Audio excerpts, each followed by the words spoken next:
All right, so previous video, previous week, you're thinking about how you're holding yourself in certain positions that are static. So sitting, standing, laying, those few different positions and the varieties of them are important to keep the stability in your spine so that you're not hyperextending your back and being in weird positions that make more pain arise. So you've practiced that, and now you're more used to holding yourself in the right posture. Now, it's super important because everything we're doing outside of the gym is coordinating our back. Now you've come into the gym, or you're doing this wherever, and you've practiced setting yourself, both in work, in the gym, wherever, into this proper position. But now we need to incorporate and consider movement, okay? Because you're also moving around a lot during the day. And if you're doing so wrong, then you're also affecting how your back works as you move, right? So your back has to be stable as you coordinate movement. So I'm going to cover some of the basic movements that are critical in setting your back into proper postures. Now, one thing that most people overlook is simply how we're walking, okay? Similar to the standing exercise that we did last week, where you're pulling your tailbone under and keeping your rib cage down, your shoulder blades back, and your chin back. That is how the spine is supposed to be set when we're in this upright position.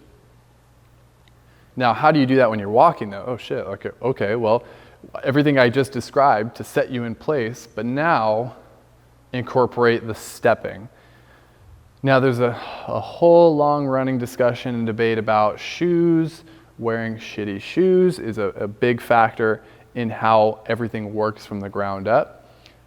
So just set that discussion aside and bear with me and practice doing all of this barefoot at home or wherever you want to walk around the gym barefoot, because how your feet work and how you coordinate your walking from the ground up is very important in how your spine is going to stay healthy.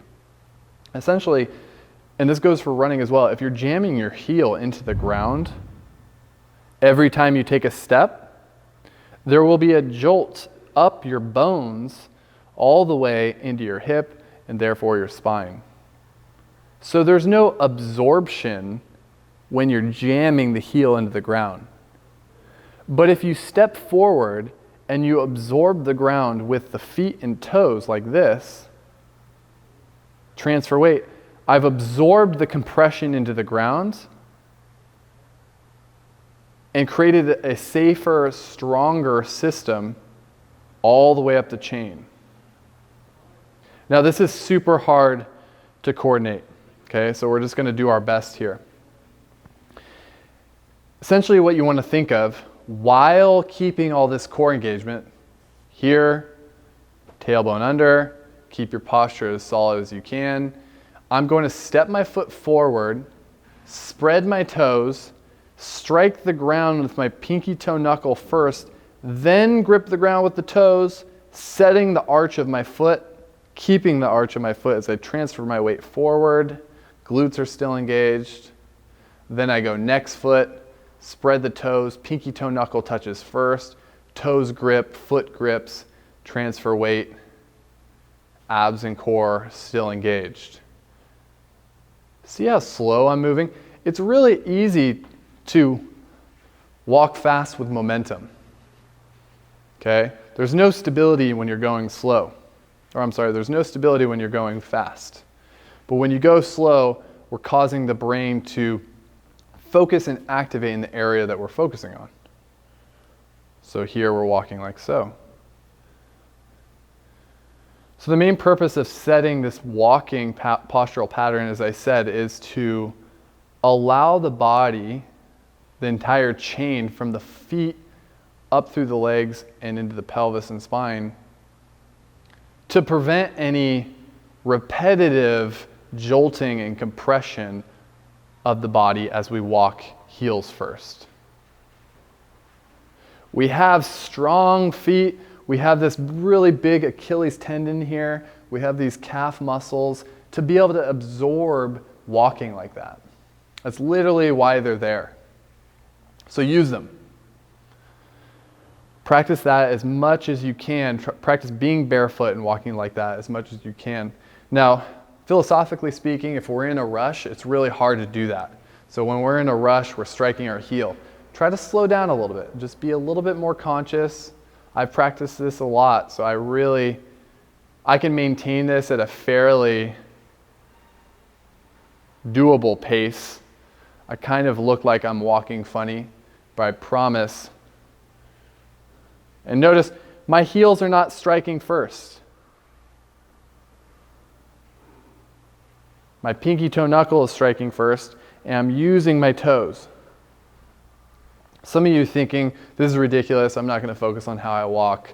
But I promise you, it's one of those movements that you have to do all the time. If you're doing it wrong, and I assure you, if you're heel striking, you are doing it wrong, that it is not going to allow you to stay healthy long term. You're going to end up with plantar fasciitis, you're going to end up with ankle and knee issues, which many people already have. So you've got to begin to walk a little bit more functionally speaking. And as far as the philosophy goes, the theory goes behind this walking pattern, the way that I'm offering you is that evolutionarily speaking, we didn't evolve with shoes on our feet, especially big ass cushions on our feet. We evolved either wearing, no shoes at all or wearing very thin things under our feet. So there's no padding and cushion. So we had to walk gracefully and also very presently so that we don't step on sticks, stones, snakes, whatever you're stepping on in the primal days of human walking. So focus on that as much as you can. So that's walking. Now the same goes for running. This is much harder because you're moving much faster. There's less control as we're going with momentum. So the only thing that I'm going to offer you in running is thinking about, as you're striding, keeping your rib cage down and thinking about keeping your hips forward. Okay? I always recommend the same kind of striking of the foot when running as I just offered you. You're always striking the forefoot first, then the heel comes down. And sometimes the heel doesn't even come down. Forefoot, toes, heel. So I'm going to do a gentle stride right now where I'm kind of springing upon my forefoot.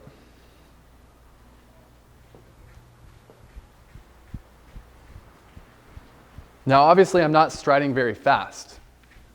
The faster you go, the harder it is to coordinate.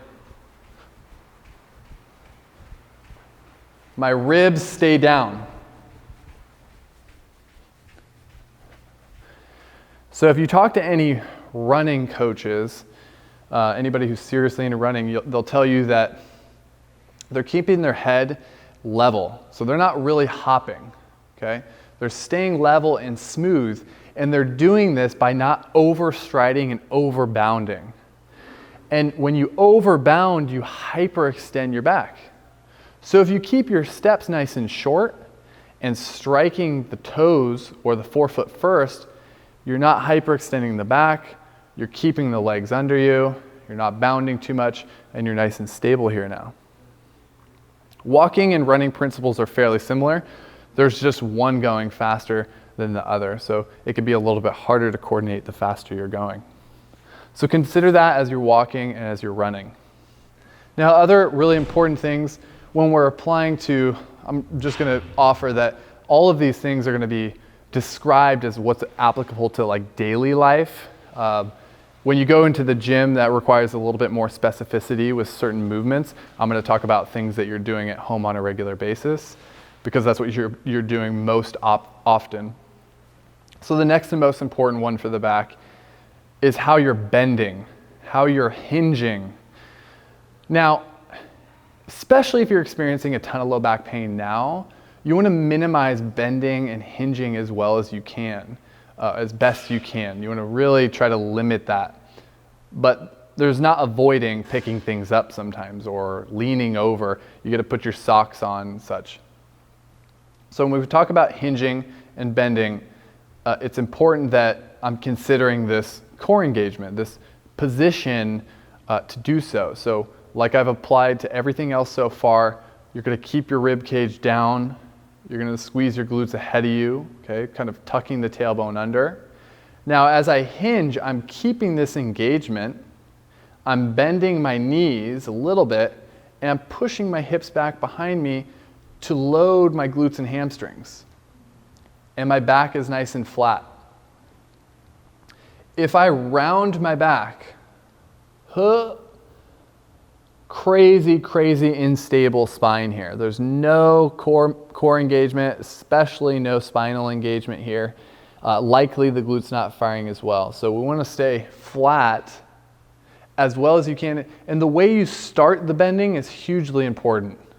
Start open but engaged. Push your hips back. Back is still flat. And then you can go and grab something off the ground from there. Squeeze your hips forward to finish. Now, if you're experiencing a ton of low back pain now, a bend and twist is something you definitely want to avoid. So definitely don't do anything where you're bending and twisting. If you have to pick something up, best thing to do would be to get right over it. And like I mentioned before, I'm engaged here. My tailbone is under. I push my hips back very slowly. Going to go down to it. Notice my back is flat. My shoulders are square. I can get down to it and pick it up. What I see a lot with people with low back pain is this. So they're going down to get something, and it's a tendency to get down there. Sometimes they'll get down there great, but they'll pull. They'll go pull with the arm, then stand. Don't do that. There's no reason to use your arms when you're loading things properly. This can actually do more damage than you may think, even though it feels natural to pull with the arm. The hips are what are helping you, specifically the glutes and hamstrings, to get whatever you're picking up off the ground. And what's even safer if you are going and bending and grabbing something is trying to do so with two hands. When you're doing so with one hand, it loads the spine in a rotational manner, but if you get both hands on, you're tending to be square. Now everything is working congruently and a little bit more stably. Now what tends to be the biggest issue with the bending is like we're in a big rush. You're going to pick something up, you're going down into a cabinet to grab soap to wash the dishes because you want to wash the dishes before you go to bed really quickly or whatever. And I'm bending and grabbing it really quickly. You have to be a little bit more patient than that. Square up, bend down, pushing the hips back, grab forward, one hand or two hands. Probably one of the most important aspects of bending is, and I don't expect you to remember this every time as you're going down into the cabinet or picking something up off the ground, is how we're breathing as we're bending. So what I recommend is practicing two different ways. One would be taking a breath in and exhaling as you go down. And as you exhale, like we talked about before, the belly button should draw in. So as I bend down, before I get there, I'm going to breathe in. As I bend down, my belly button is in as opposed to this. Filled. It's in. Up and in to engage my TVA rather than out. Okay? So for some people, that's appropriate. For some people, it's appropriate to inhale as they're going down. And I'm going to talk a little bit about the sequencing of how to practice this, how many reps you should do if you're practicing bending at home. Right now, we're kind of generally speaking about how you should consider things as you go about your daily life, but it is important to practice this. The other way would be this. As I'm bending down, my glutes are already engaged, my abs are already tightened. I'm going to hinge. I'm going to inhale as I do that. Exhale as I come up. Inhale.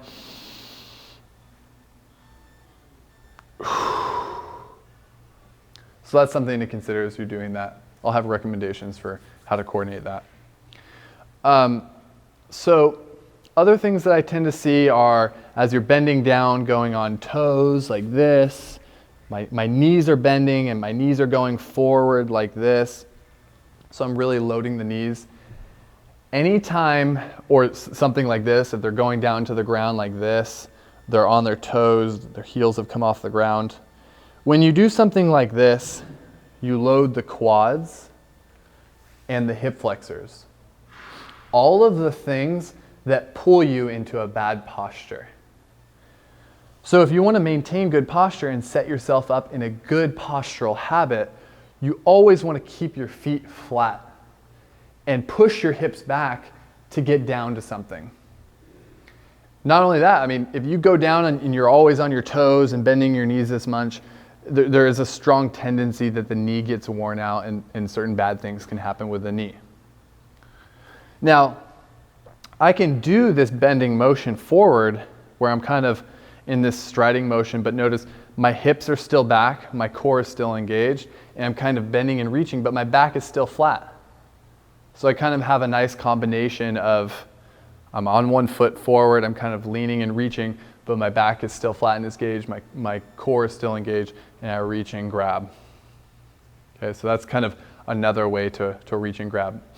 Now, as far as practicing the motions that I've just given you, you're practicing this walking at home. There's no certain amount of repetitions that you're doing, but as you're walking, you're just considering how to walk. If you're running, you're considering this what I offered you today and how to walk and run. Now, in the bending part, I want you to actually practice it. So anywhere from 10 to 20 reps of practicing both the hinging with the exhale going down, inhale up, and I am going to request that you have a hand here on your stomach so you feel your core engagement, and a hand here on your back so you can feel that you're not rounding. So I have hand here just kind of allowing you to feel how tight and engaged you are, pushing the hips back, exhale down, inhale up, and 10 to 20 reps of practicing inhale down. If you want to practice with a hand, reaching, grabbing. These are all super functional movements that in the future you're going to need to know for really loading, for getting strong. But as we're beginning to strengthen the back, you definitely don't want to be doing it with any weight until the pain is gone. So far as mechanically speaking and adjustments out in your daily life, we've talked about walking, we've talked about running. If you're not running, that's fine. Don't even consider that. We talked about bending. Now, there are certainly more movements that you do as far as like twisting and rotating and lunging and pulling and pushing and all these different things. But as far as the back goes, all of these common tendencies of the walking, running, and bending are the ones that you need to focus on the most. Okay, so I'm going to leave it at that as far as what you're focusing on and working on right now. So for the next week, every time you bend, your back is flat, your core is engaged. Every time you walk, you're practicing engaging the foot and walking while keeping the tailbone under and abs engaged. So for the next week or so, practice all the things that I've just offered you. I know that you're not going to be able to be perfect and always be thinking about your walking or always be thinking about your bending, but it's just like last week, starting to bring about the consciousness and the awareness of how you're holding yourself and now how you're moving. Because in the long run, all of these things, the sitting, the standing, the walking, the bending, those are the repetitive movements out in the real world that are creating bad postural habits, patterns. Okay, and that's what's really doing the most damage to your back. So it really is important that you focus on all of these things. So do your best.